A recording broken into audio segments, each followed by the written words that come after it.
All right. Welcome, everyone. This is Harnessing Your Wealth with Billy Petersen. We're glad you joined us today. I think we have an exciting topic and a great show for you, especially for those of you who live here in Utah, grand old state of Utah.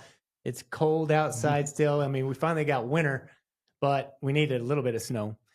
And of course, we have sidekick Sean. He's here once again. I let him in the room. Sometimes it's give and take, depending on what I think of him that day. But he is here. That sounds about standard. It's standard.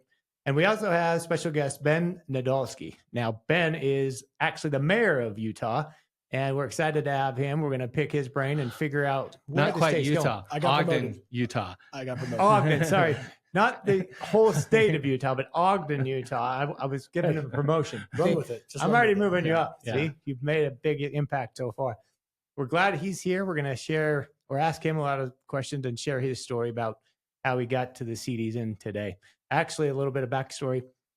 Ben and I served on what we call the Wildcat Club here in our small town of Ogden. Not so small anymore, but Wildcat Club is for Weber State. Kind of help promote, like a marketing effort, help promote the athletic department up there at Weber State. So kind of got to know Ben a little bit there. We haven't seen each other for years, but now we're back, and he's a big superstar. He actually worked for Wildlife Resources for 27 years. 23 years. 23 years. So we have a lot in common there. We like animals. We like to hunt. We like right. all that. Small town guys. Yeah. So, I mean, let's jump in. How did you go from working for Wildlife Resources to wanting to become mayor of Ogden? Pretty good question. Well, first of all, thanks for having me. You bet. Appreciate the opportunity to be here. It's good to reconnect too. And it does seem kind of random. How do you go from wildlife to mayor? What most people don't realize is just how complicated and controversial wildlife is. It is hugely political. There's all kinds of conflict around, and it's always centered around people, of course. And so you become pretty accustomed to conflict resolution, leading toward, maybe some level of consensus, but finding solutions that work for people, et cetera. And so having 23 years of that much controversy in my background, politics is really that. It's hard. It's controversial. It's where people and opinions collide a lot of the times. And so I actually feel like I'm really well tooled for that because of my background as a wildlife biologist to start with. So I don't think most people know that because it's such a unique and niche field to go into, but it's something that I wanted to do my entire life, was work in wildlife management, and never thought I'd be in politics. But I also grew up with a mom that was in politics, and so it didn't entirely come out of left field. Yeah. Well, we don't like politicians in general, so you're lucky to be here. I know. Hey, we're not saying you're a traditional politician by traditional sense definition. That's why I think you're different. Well, thanks. I Animal appreciate guy. that. Right. You like working outdoors? Well, I'm a hooks and bullets boy. Yeah. Love to hunt and fish. Love to work with my hands. Actually, really struggling that my calluses are going away since I took the job. Getting soft. That's bothering me, man. I know. I can fix that. Just jump into a CrossFit class and you'll get those that's true. calluses back. I used to do that, and Yeah. the kipping pull-ups and all of the hang cleans. Oh, yeah, there's a ton of stuff going I on know. there. That'll shred your hands real fast. It's hard work. Ben, where are you from? I grew up in Phoenix. Phoenix, Yeah. Arizona. Moved here in 1997 to play football at Weber State, Nice. and met my wife there. Fell in love with Weber State. Fell in love with my wife. Purple all the way, Fell in huh? love with Ogden. Absolutely bleed purple through and through, which brought us together on the Wildcat Club board. Yeah. So, but I just fell in love with Utah and just haven't wanted to leave. So you've kind of been involved in different posts and things along the way, from Wildcat Club to other community service roles. Right. And then Mayor Caldwell decides to resign, and you just knew right away you wanted to throw your hat in the ring? No, I wouldn't say I knew right away. I had a lot of people pressuring me and pushing me and trying to convince me, and I resisted it for a long time. I was on the city council for 8 years before this, and it was a challenging spot to be in, frankly, challenging time, and was just kind of ready to be done. I had the career that I loved, lifetime career that I wanted. Didn't really anticipate changing course. I honestly had the best job ever, supervising operations in Northern Utah. So the office is just down the street from this office. So I was more than happy to step away from politics, but my wife and some close friends and family all recognized that they felt like there was a sense of purpose in me that was aligned with this role that I had honestly felt before as well. But we talk about being soft versus being hard. I would admit that I was soft at times to say, well, all the pressure and the stress and all the naysayers and kind of got to me a little bit. I'll bet. Right. And so I kind of had to reflect and say, can I make the impact that I'm after? Does this align with my why? Is this more aligned with my purpose than I'm giving it credit for because of what other people are saying? Am I giving it up? Right? I was making a decision to give people my power and my strength by allowing them to think that it wasn't for me. And that's why you have people close to you. And that's why it matters on the type of people that you surround yourself with. You surround yourself with soft people, they're going to let you do soft things. Well, I'm surrounded by hard people of character and integrity, right? People of confidence that when they see me lacking it in a moment, they lean in and they confront me with it. And that's what happened. I had two really good friends practically took me by the shoulders and shook me and said, you are missing the point. This is not you, but the real you would dig in and go after it. And you'd put everything on the line and you wouldn't back out and have any regrets, but you would try with everything you have. And they were right. And so I still to this day, I thank them for doing that to me. Being those people that care about me and love me so much that they will literally shake me and say, snap out of it. You're being soft. Right? Like that. You've actually put yourself in a position with public scrutiny, obviously, to an even absolutely. higher extent. Big time. So is that hard to deal with?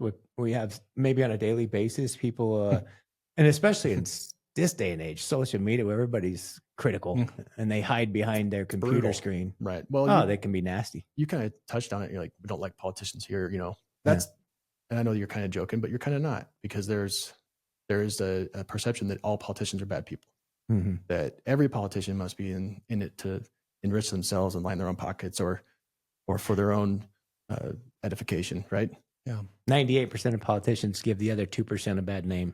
I mean, that's well, I'm just kidding you, Ben. No, but I don't consider you a politician, but I don't either. And I don't think most people do. I've worked I was in city council and now I'm the mayor. In my prior role, I worked for the governor's office on public lands issues. I worked with county commissioners all over the state. I worked in legislative affairs for a while. I worked with congressional delegation in that role as well. And in my current role, I have interacted very closely with politicians across the spectrum, and 98% of them are excellent people. They're there for the right reasons, doing the right things, but everybody's opinion is based on the 2%, if that's the number, right? I don't even know what the number is, but I've run upon those too. They're out there. I get it. But more often than not, by a wide margin, I have run into some really, really good people that are just trying to give. They're selfless servants that are trying to give of themselves to make impact in a place that they care on, things that they care about. That's what they believe. That's refreshing to hear. It's That's good to hear. And a bunch of your listeners will probably hear that and say, this guy's full of crap. He's a politician. Can't believe anything he says. Because that's the mindset. And if that's where we start, we're always going to have a hard time. Yeah. Right? Yeah. I mean, it's hard. You have to stick to your guns. I think that's where a lot of politicians have failed, is they're shaken with the wind. In other words, the public sentiment can rattle them right off of what they believed in or they have conviction on. That's true. And then rather than stay with it, they change their mind. I understand people can change because maybe they feel like, well, my position has on that matter has evolved because now I see it differently. But I think what we don't like to see is people that can quickly go from one to a 180 just because they're looking to get reelected.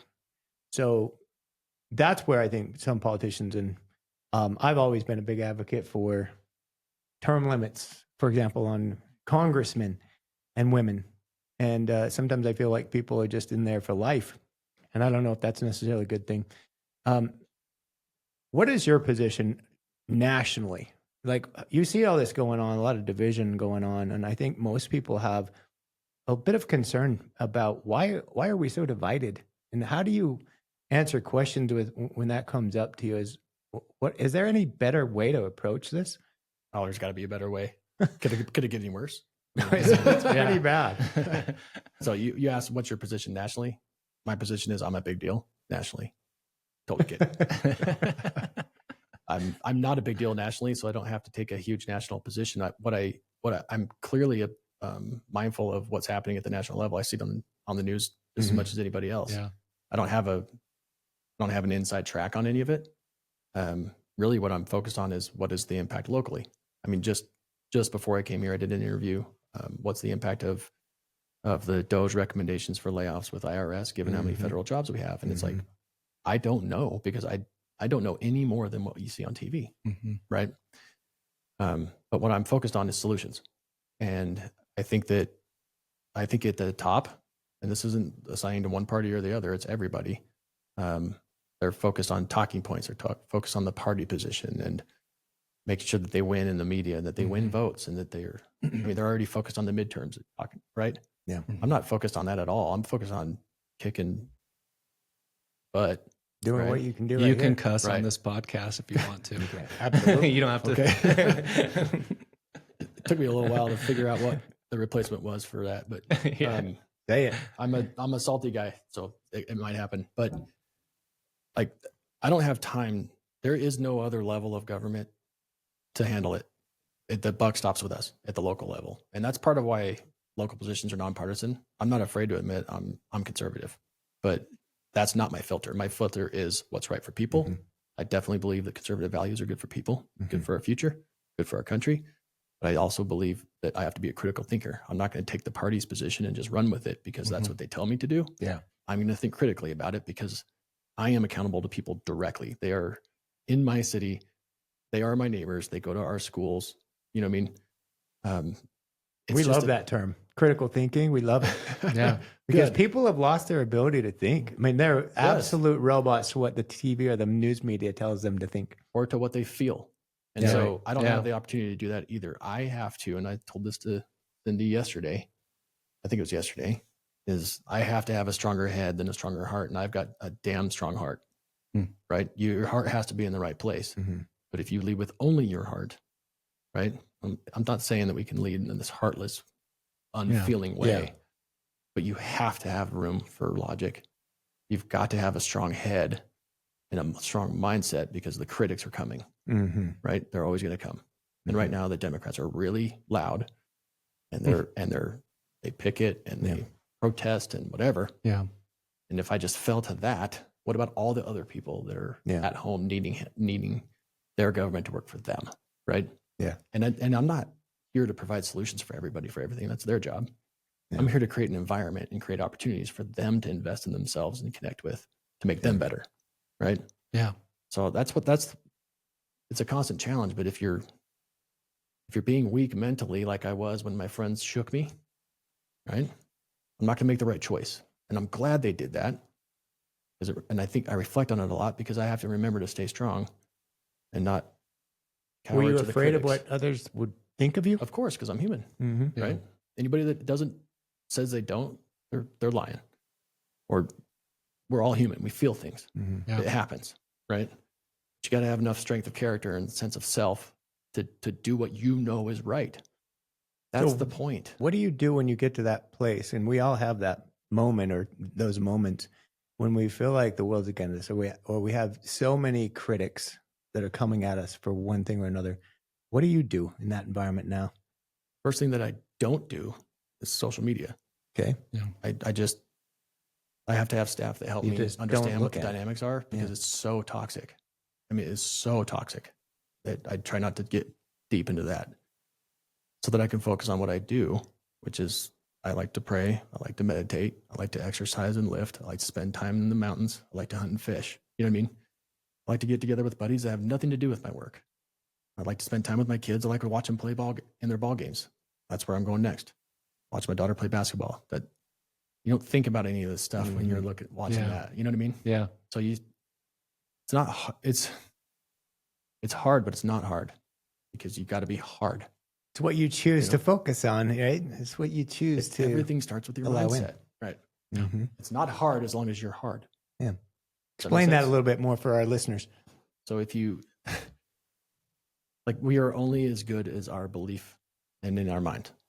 If we think that we are everything that you read about online, if that's what I think of myself, You then become that. Then of course I'm going to believe what they say about me.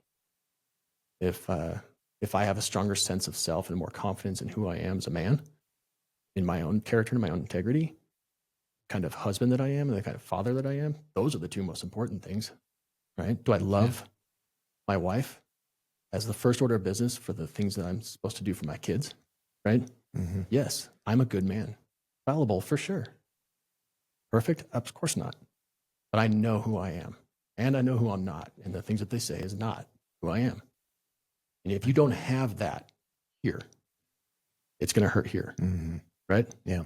So that strength and balance between your mindset and your heart is really important. It's also good, like you said before, having people around you that can tell when you're off or you're not being yourself to kind of say, hey, we know who you are. We know what you're supposed to be doing.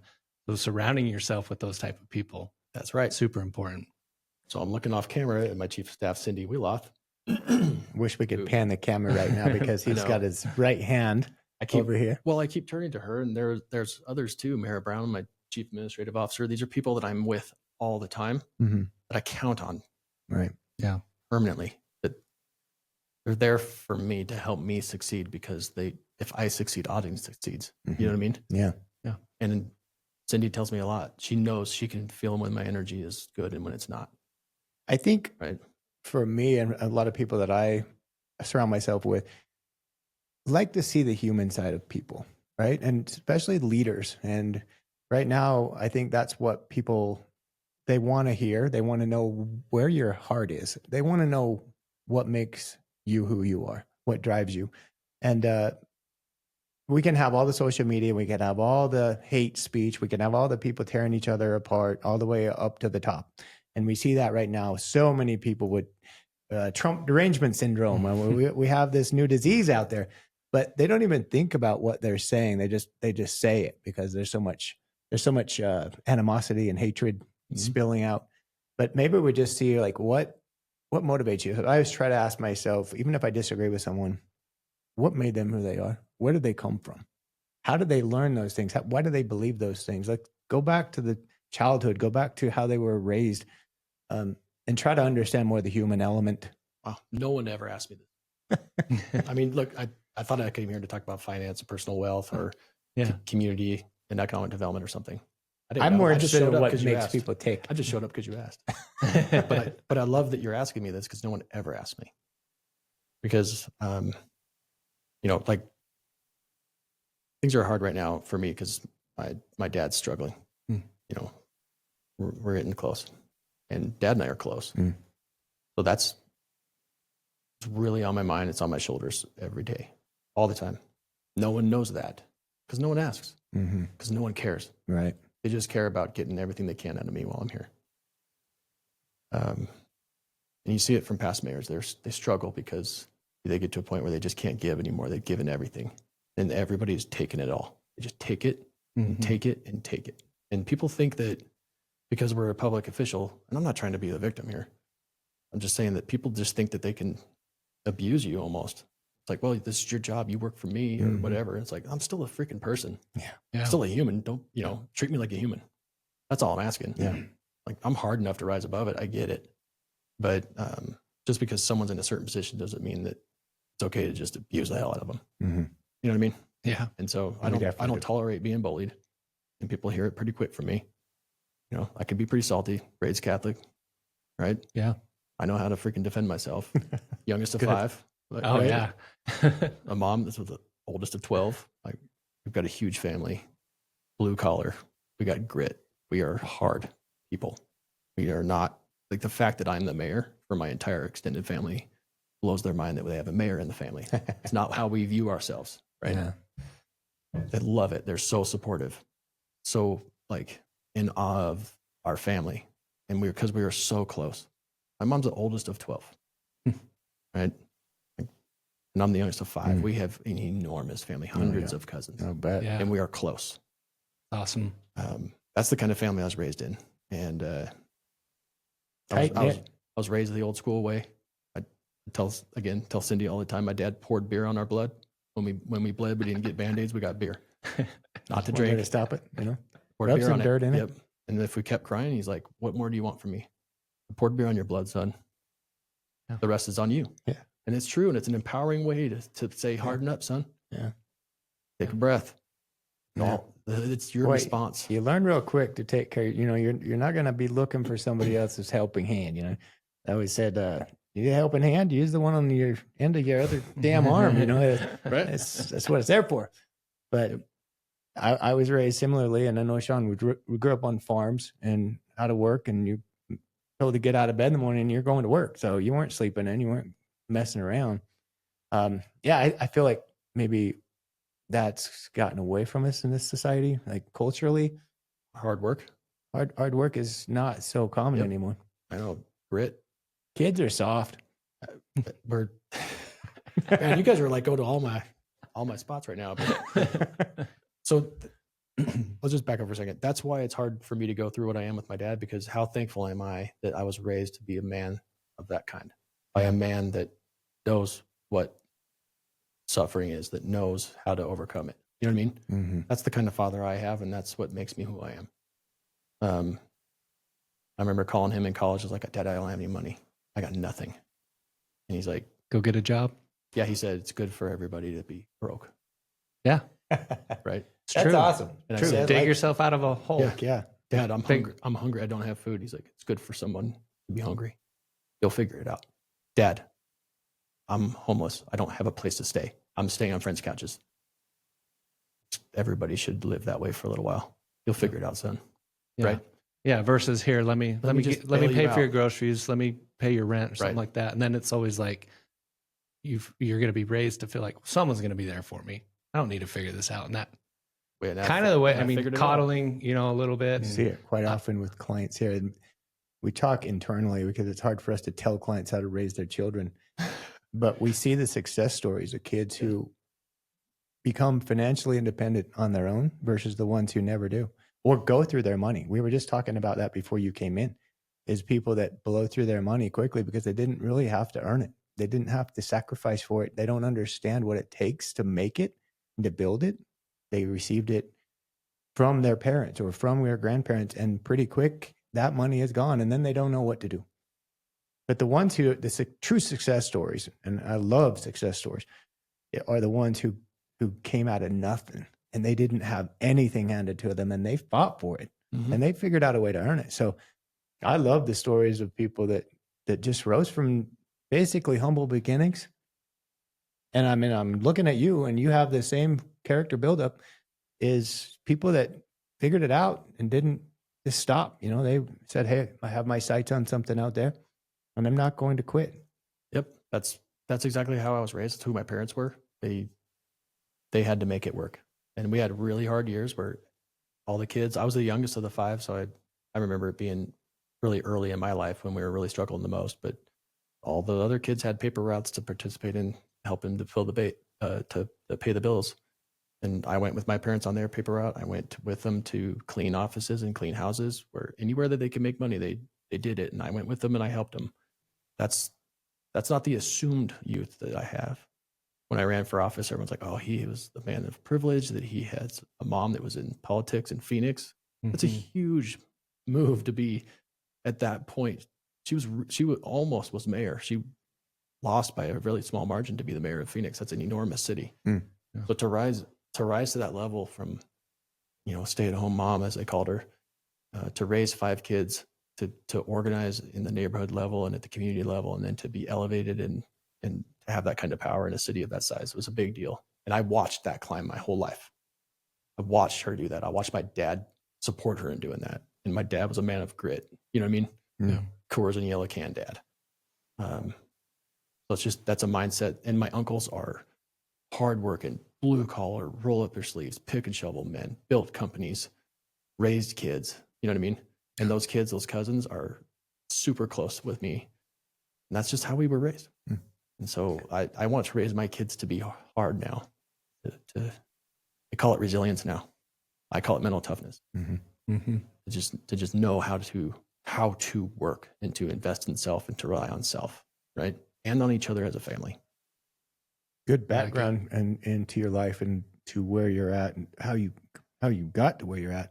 Let's talk a little bit about your day to day now. Like you're the mayor. I mean, this has got to be a big change for you going from what you did before.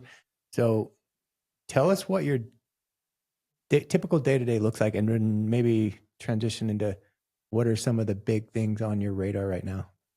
Okay. I'd say my day to day is bell to bell. I don't like to have a lot of break.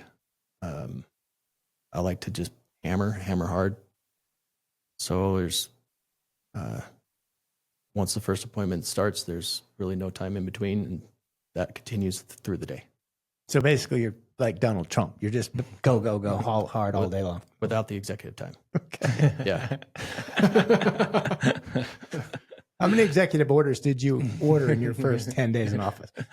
Actually, we don't have that as a mechanism, but I wish I did. That's good. So you get up early and you just have appointments all day long. Oh, okay. Well, that's my work life, but I always start by getting my mind right first. I have a morning routine that, for me, it's important that I have some spiritual time, some time to reflect, time to myself, hopefully time at the gym. Yeah. And then I like to finish my time at the gym with some time with my creator. And then I like to come to the work. That's the best way for me to arrive at the office with the right energy, the right mindset, to kick butt, kick ass every day. Right. And so when I do arrive, I find that if I park my truck in the parking lot, when I walk into the building, I see employees. They must be able to sense my energy, because by the time I get to the 9th floor of the building and Cindy senses my energy when it's down, she's like, "What's up? What can I do to help you get your energy where it needs to be?"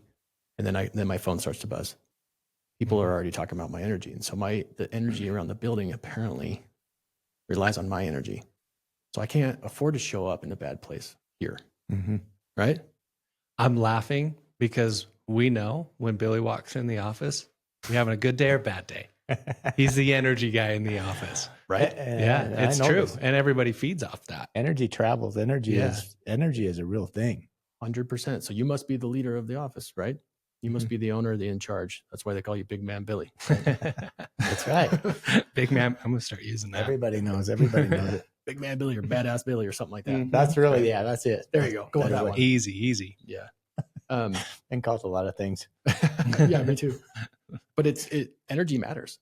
And if I show up in the wrong place, others are going to struggle around me, right? And I notice it of my team. When I'm not in a good place, they struggle because they're like, "What can we do to help you?" They don't struggle because they're soft. They struggle because they're like, it's our job to help him be in a better place so that we as a city can be in a better place. Oh, lucky am I to have that around me. Yeah. And it speaks to the kind of people you need to surround yourself with. If you're surrounding yourself with energy vampires that are just sucking your energy and feeding on it and taking it selfishly for themselves at your cost and your expense, surround yourself with better people, right? It could be a big drain. Huge drain. Man. What about locally? I mean, what are Billy kind of asked earlier, but like, what are some of the biggest things you want to tackle or you're focused on right now? So we could talk about this in terms of projects and priorities and so on. Like this wonder, is it called Wonder Block? My entire first year was defined by a bunch of unfinished projects that I inherited. And I had to establish my own leadership team, establish my relationship with my team, establish a bunch of operating and management norms, etc. And I pushed really hard on collaboration across departments and divisions, because that's partly why the projects weren't being finished. It's because we didn't bring all of the disciplines to the table to bring the wonder block out of the ground. Excuse me. So now that you see that coming out of the ground, it's a result of leadership in the background, bringing everybody to the table, having a sense in the spirit of collaboration, right? Across legal, fiscal, public works, economic development, etc. Everybody has to participate. Even police does. Even fire does for fire code. Police is involved with the parking portion because they enforce parking. Every department has to be at the table. And so for the first year, we had to really reestablish priorities around internal collaboration. How are we going to be a collaborative government if we can't collaborate with each other? Right? Yeah. So that's really where we wrapped ourselves around that axle to start with. Then we were able to get projects like Wonder Block coming out of the ground that hadn't been able to come out of the ground before. But it was others. There was dozens of them like that. Not as big as that, but dozens of projects that needed the same level of scrutiny and collaboration internally to move toward starting and completion. We'll have the Marshall White Center, was a huge lift for a lot of people in our city. That'll open the first week of May. That's going to be a great move. Congrats. Thanks. But people don't recognize the work that goes into it by all of the public employees. Right now, recognizing that the federal government's an enormous challenge compared to what I have, right? But there's a lot of perceptions around public employees right now that are not true in my case. I see really hardworking people, almost universal, that they care deeply and they're giving it everything they have because they come to Ogden because they love this town and this city and they want to help it thrive. Challenges that they have are not only of their own making. It's not just their fault. There's systemic issues and bureaucratic and political challenges and leadership vacuums, et cetera. Right? Yeah. Those are the kinds of things that keep them from performing. But almost every single time, it's not them, not who they are, that's keeping them from doing what needs to be done. It's something else. And so the first year has been a real challenge and a struggle. And it's been packed with pressure that built up over time. But pressure is a privilege. And if that's your mindset, you'll get through it. But you got to have that mindset amongst your team too. See that stress you're feeling, that anxiety, lean into it because you're lucky. The blessing that you get to feel this way, because it means you're making a good living. It means you're a person of importance, that you're a person of capability. You're in a position that other people are not in, that you get to be in to make impact. You know what I mean? And you care. That you care deeply. Like, count all of the blessings that brought you to this point. And then you'll think about that pressure differently, right? It's quite amazing to kick back here, just consider what goes on behind the scenes. Most people have no idea. No one's ever asked me. I mean, what's going on? Like, wow, get this project up and running. What the hell's taking you so long? Let's get this thing done. You probably have, I don't know, countless numbers of meetings on a daily basis from people, different departments, to try to just get approvals for certain things. And then now we're really focusing in on budgets and making sure that we're not overspending. And no one wants to fall into that Doge microscope. So that's an interesting conversation in itself. We don't even need to get into that one, but balancing it, and having a little bit of fiscal discipline, business leadership, all that stuff is important in what you do.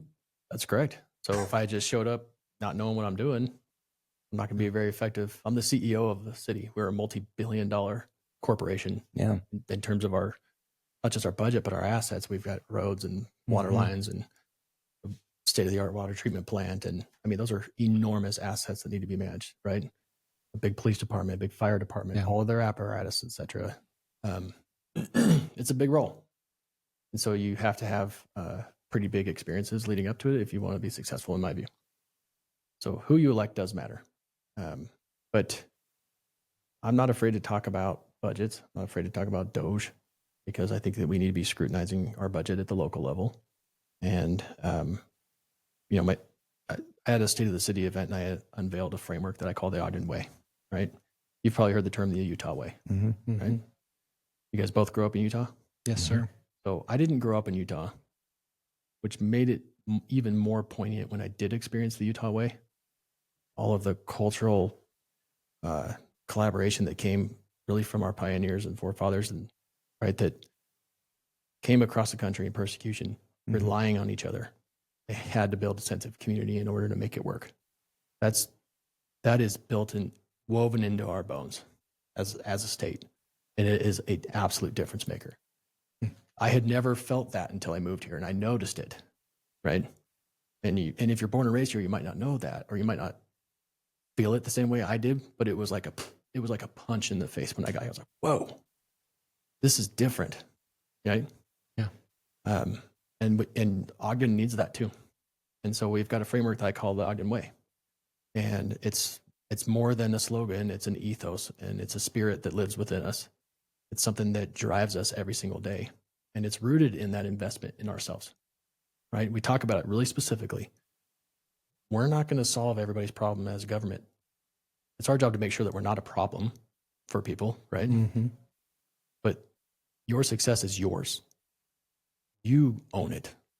It's accountability for you, right? And I've got to take that same accountability as the mayor and for the city, as a city, and how I and we as a city affect you.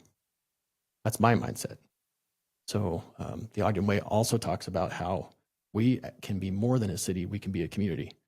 When we invest in ourselves, we get in and to earn success by engaging in opportunities, right? And lifting ourselves. Any healthy community ought to be mindful of those around them. So we as individuals need to be looking left and right and lifting the people that are around us as we lift ourselves. But we're not going to lift them for them. They've got to do the work themselves, but they've got to be around people like us that do that work for ourselves and see it in others, right? And so that's the essence and the fundamental of the Ogden Way. If we work in that way, then we can start to look at ourselves as a city and say, what is our role as a city? You can frame the same question. What's your role as government, et cetera, right? Republican, Democrat, whatever. I think our role is to serve our people, to serve our city of people, right? So we need to make sure that we develop a framework and a mission for our employees. We have almost 700 employees at that city at any time. And their day-to-day mission ought to be driven, must be driven in the direction that delivers for people and helps them achieve their vision for themselves and for each other. And so we need to also have a vision for our city that's rooted in creating opportunity and creating an environment for people to succeed in, and a mission of our employees that dovetail, right? So this is a large part of what I'm working on right now, is setting up our city to succeed in some of these really fundamental and basic ways. We've never had a mission statement. We don't have a vision statement. We do now. Go to theogdenway.com and you'll find it. But beyond that, what is the vision rooted in? It's rooted in people. Well, what do people need? And if you look at what people need in order to succeed in life, there's certain fundamental principles, what I call pillars of human success, right? So safety. Got to have a safe environment to live in. If you're constantly worried around getting hurt or getting robbed, you're never going to thrive. You're just going to try and survive, right? So we need to have a strong police and fire department. That's our responsibility as a city. Fundamental service. Infrastructure, got to have water to drink, right? Got to have put your trash in the curb, it takes it out. Mm-hmm. Things like that, those sort of services. Got to have access to an economy that works for you, regardless of where you are economically. You could be thriving and making a ton of money, but you still need to have access to opportunities, or you could just be trying to survive. You need to have access to opportunities and resources to get by. Stable neighborhoods, got to have a place to live. Hopefully it's connected to parks, open space, schools, places of worship. What about having an active and healthy lifestyle? Mm-hmm. Now, if you really want to thrive, you got to be healthy. We talked about going to the gym, right? No, we've got a great recreational area here in Utah. Yeah. I mean, it's a big draw. Very unique. Right? Yeah. And then what about our connection with each other? You're asking me questions to get to know me better. Meaningful social connections with each other is a fundamental part of living and thriving in life. And so if you look at each of the fundamental pillars for human success, those are the areas that we as a city need to focus. Do we need to be the ones delivering on all of those things? No, we don't. And that's where I think government often gets bloated, is that we get this mindset in government thinking that we have to do all of those things because we're government. And then it becomes about control and, right? Well, government needs resources to do that. So then we ask for more tax money. That's actually taking money out of people's pockets. So I'm really focused on the delivery of services that we ought to be delivering, and who else in the community can deliver other services in coordination and in alignment with where we're trying to go as a city. And that's important. I mean, that's got to be a challenge, just to know the government's role, how big the government should be, how where to back off and where to kind of avoid maybe a certain area that you don't need to tackle or control, is the word you used. So that's an interesting one, because I can see both of those dilemmas. People want to feel like they're served by the government and they're protected and they're taken care of, and they don't want to feel like they're controlled. And one thing we all learned in COVID is that where the control thing got out of hand. I'm going to say it. It was absolute overkill.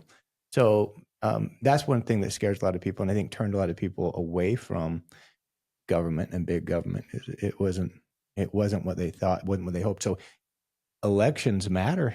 Yes, they do. And we started to figure that out. But I think what's on everyone's mind here, Ben, is what are you going to do about the price of eggs? I mean, this is out of control. I already voted for backyard chickens when I was a council member, so I feel like I've done my part. We've got chickens, but yeah, it's like you can become a drug dealer now if you have chickens and eggs.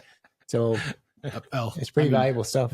I mean, I think you're kind of joking, but you're also asking the question, like, what are you going to do to help people in the cost of living? Yeah, it's inflation, cost of living, just a question along those lines. And that's the challenge with being a local leader is the macroeconomics that are impacting everybody's lives are so far out of my control. It's unbelievable.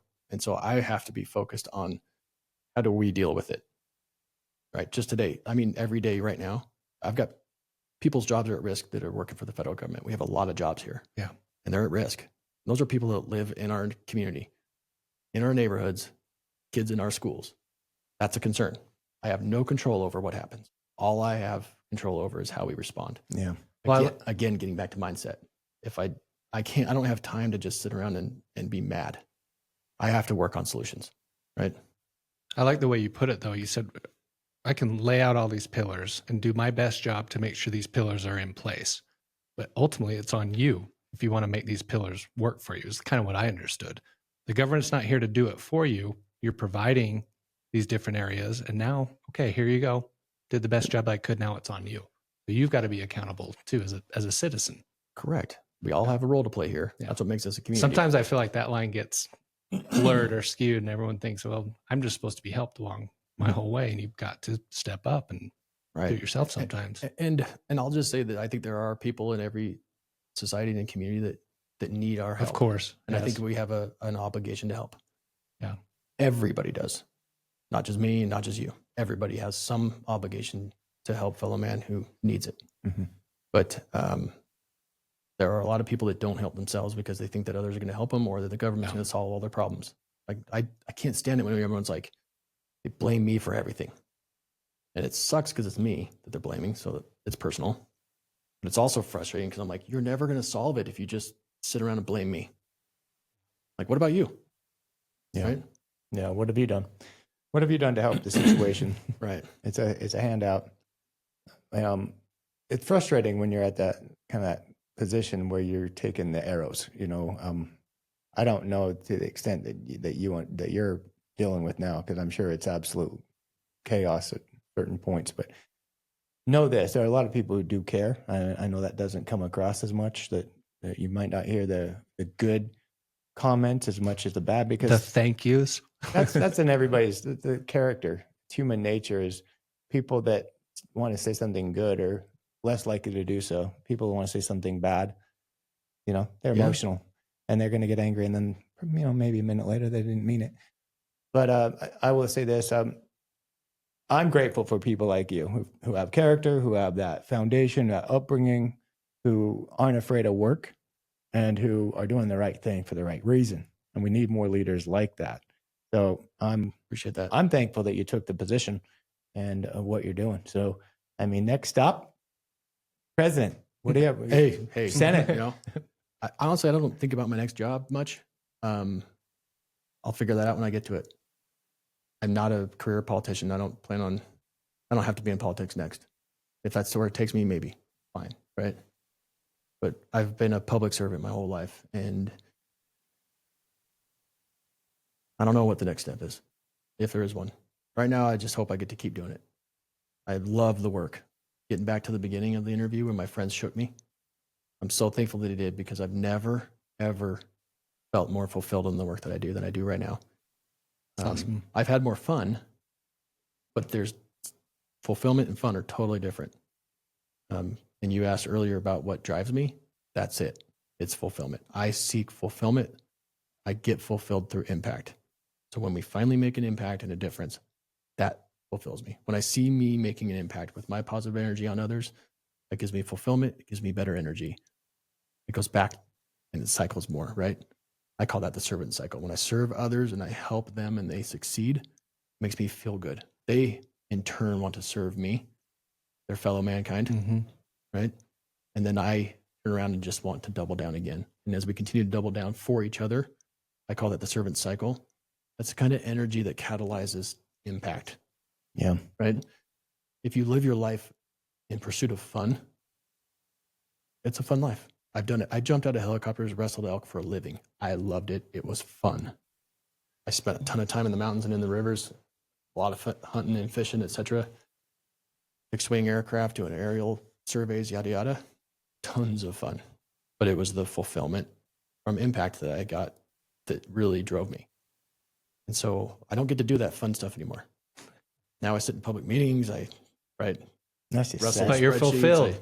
but I'm right? way more Yeah. fulfilled because I feel like I'm making impact. And that's the kind of mindset, again, that everybody should have if you live your life seeking fulfillment, right? Well, giving to others. I mean, they say that Yes. when you give to others, you're going to fill yourself up, fill your own cup. That's Sean correct. and I tried this for years. You know, we were giving back. We were running a baseball tournament here in northern Utah, and we did I don't know how many years. We probably did it for 7 or 8 years, but this was after my brother passed away. So it's a sobering reason why it started. But he took his own life, and I wanted to have a reason to memorialize him and give these young kids something to look forward to, something to be involved in, active. So baseball tournament was a big deal. We thought, well, I know how to do this because I'm big into baseball. So we did tournament for years. We had maybe 60 to 80 teams in this tournament. We'd have to get fields from all over the Wasatch Front, from all the way from Colville and South Summit all the way down here to the Box Elder County. And we found what giving back really was when you try to hook up and secure umpires for all these games and then get the field secured. And then you go and you put on this best tournament you can, and it's all for charity and it's all give back.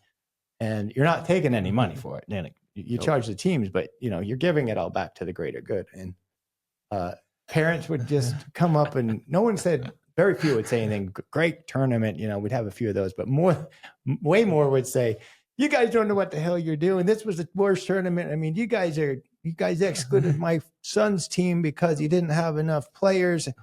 Yeah.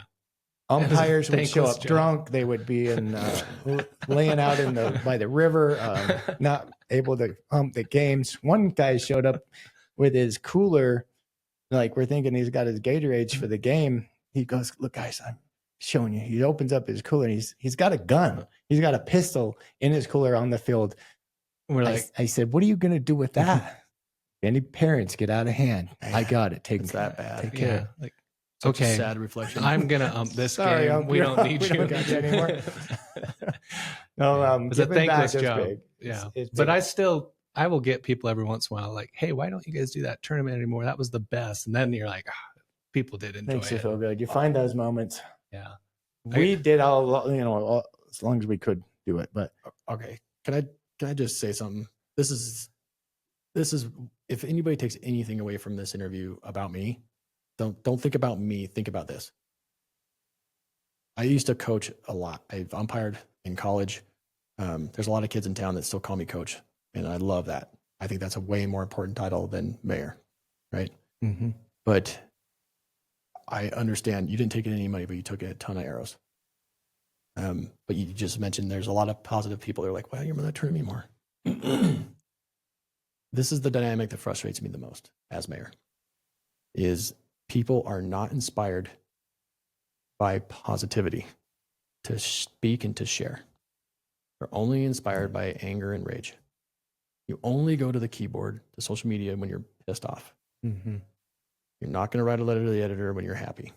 It does happen occasionally, but it's, in my experience as a mayor, we talked about how good our staff are. It doesn't mean that everybody's perfect, right? But I see people working their guts out to make things work for people. we've got to make it easier for them to succeed so that we can help more people succeed, right? One of the things that I've dug into is everybody talks about our reputation as a city, that we're hard to do business with, okay? So we did a really deep dive into all of the services for permitting and business licensing and building inspection, et cetera. And we tore it apart, broke it down. And we found that there was, it might be around 2 or 3% of challenging cases. And I'm telling you, they are processing permits and applications and requests all day, every day, hammering through them. And they are knocking 98% of them out of the park. 2% of them are really hard. Most of the time it's around the aging infrastructure of our city or the built out environment that we already have, the historical nature of our downtown. Mm-hmm. It's hard to do development in a downtown. It's redevelopment, historical redevelopment, way harder, right? But also way better, way more fulfilling. The outcomes are 10 times better than brand new. But what people hang on us is our reputation is based on the 2% that constantly complain, right? And by the time they complain, that complaint's out there, it's over. We go back and we fix it in the background. Oftentimes it takes time. Fundamental fixes in policy or something, that's hard work. It takes a little while. Well, they've already complained and they've already set their opinion and they've told all of their friends. Yeah. Right. And in that time, we've processed a couple hundred more positively. Everybody goes about their day, goes about their business. And then we have another blip. That person's writing about it and we're fixing it. What ends up happening is now we are completely framed around a narrative that's not accurate or true. Maybe it was in that instance, I get it. And we've done everything we can to rectify it, right? But we can't pull back the narrative. And we can't get people to be inspired enough to share the positive examples. It drives me nuts. Yeah. It's like, how many times can we all succeed and no one talks about that? We've got to be sharing the examples of when we do succeed with and for each other, or else all of the opportunity and the advancements and our future of economic development, et cetera, is always going to be held back by a narrative that's not true. And it's driven by other people that don't have a mindset of abundance. It's really frustrating to see a city held back by it, right?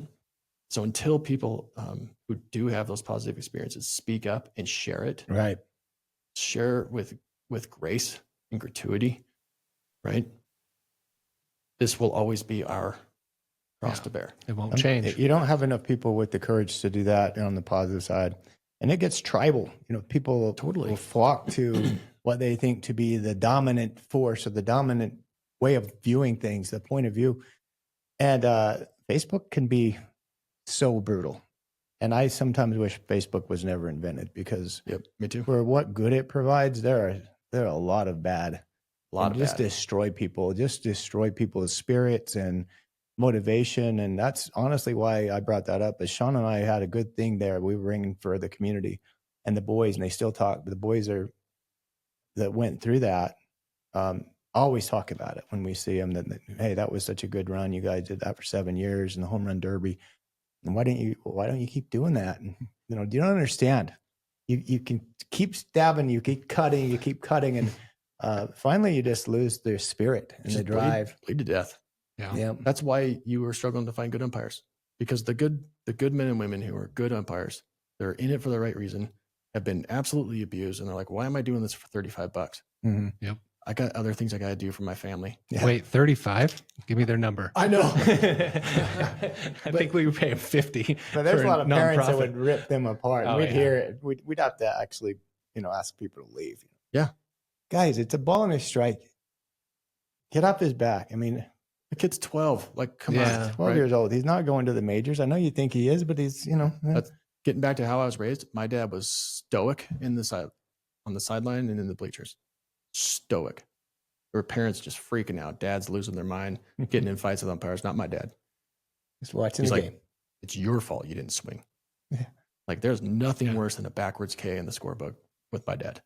Right? It means you didn't even try to succeed. Mm-hmm. Drove him nuts. Go down swinging, brother. But he didn't say a word during the game. He thanked the umpires. He was also a coach. He was also a league manager.